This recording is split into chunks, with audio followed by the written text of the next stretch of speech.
Warm Springs Middle School, and welcome back to WolfPack News. I'm Levi Hott, and today is Wednesday. Hi, Warm Springs Middle School. This is Nikki Coles from the Morgan County Partnership. And now it's time for a PSA for the day. I grew up with my identical twin, who was an incredibly loving brother. Now, one thing about being a twin is it makes you an expert at spotting favoritism. If his cookie was even slightly bigger than my cookie, I had questions. And clearly, I wasn't starving. When I became a psychologist, I began to notice favoritism of a different kind. And that is how much more we value the body than we do the mind. I spent 9 years at university earning my doctorate in psychology, and I can't tell you how many people look at my business card and say, "Oh, a psychologist, so not a real doctor." As if it should say that on my card.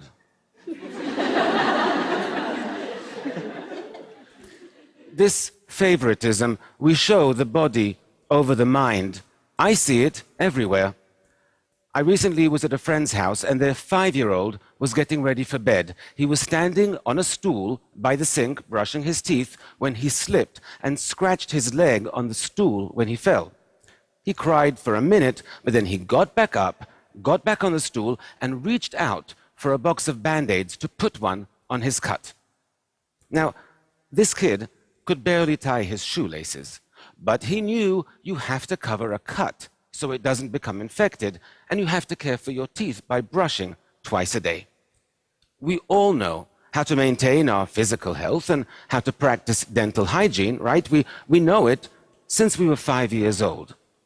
But what do we know about maintaining our psychological health? Well, nothing.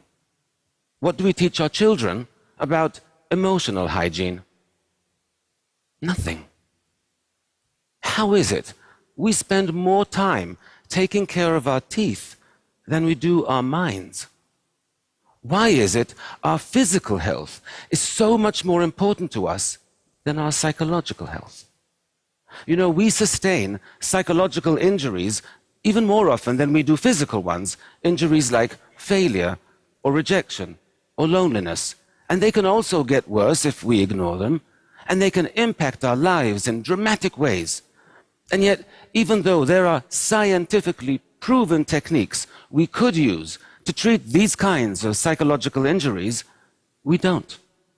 It doesn't even occur to us that we should. "Oh, you're feeling depressed. Just shake it off. It's all in your head." Can you imagine saying that to somebody with a broken leg? "Oh, just walk it off. It's all in your leg." It is time we close the gap between our physical and our psychological health. It's time we made them more equal, more like twins. Speaking of which, my brother is also a psychologist, so he's not a real doctor either. We didn't study together, though. In fact, the hardest thing I've ever done in my life is move across the Atlantic to New York City to get my doctorate in psychology. We were apart then for the first time in our lives, and the separation was brutal for both of us. But while he remained among family and friends, I was alone in a new country. We missed each other terribly, but international phone calls were really expensive then, and we could only afford to speak for 5 minutes a week. When our birthday rolled around, it was the first we wouldn't be spending together. We decided to splurge, and that week we would talk for 10 minutes. I spent the morning pacing around my room, waiting for him to call, and waiting, and waiting. But the phone didn't ring. Given the time difference, I assumed, okay, he's out with friends, he'll call later. There were no cell phones then. But he didn't. And I began to realize that after being away for over 10 months, he no longer missed me the way I missed him. Now, I knew he would call in the morning, but that night was one of the saddest and longest nights of my life. I woke up the next morning. I glanced down at the phone, and I realized I had kicked it off the hook when pacing the day before. I stumbled out of bed, I put the phone back on the receiver, and it rang a second later. And it was my brother. It was the saddest and longest night of his life as well. Now, I tried to explain what happened, but he said, I don't understand. If you saw I wasn't calling you, why didn't you just pick up the phone and call me? He was right. Why didn't I call him? I didn't have an answer then. But I do today, and it's a simple one.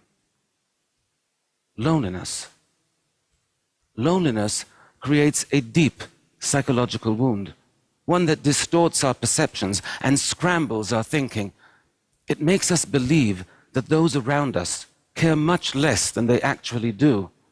It makes us really afraid to reach out, because why set yourself up for rejection and heartache when your heart is already aching more than you can stand?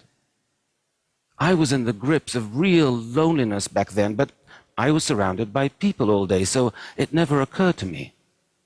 But loneliness is defined purely subjectively. It depends solely on whether you feel emotionally or socially disconnected from those around you, and I did. There is a lot of research on loneliness, and all of it is horrifying. Loneliness won't just make you miserable, it will kill you. I'm not kidding. Chronic loneliness increases your likelihood of an early death by 14%. 14%. Loneliness causes high blood pressure, high cholesterol. It even suppresses the functioning of your immune system, making you vulnerable to all kinds of illnesses and diseases. In fact, scientists have concluded that taken together, chronic loneliness poses as significant a risk for your long-term health and longevity as cigarette smoking.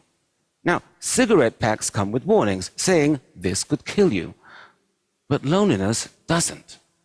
And that's why it's so important we prioritize our psychological health, that we practice emotional hygiene. Because you can't treat a psychological wound if you don't even know you're injured.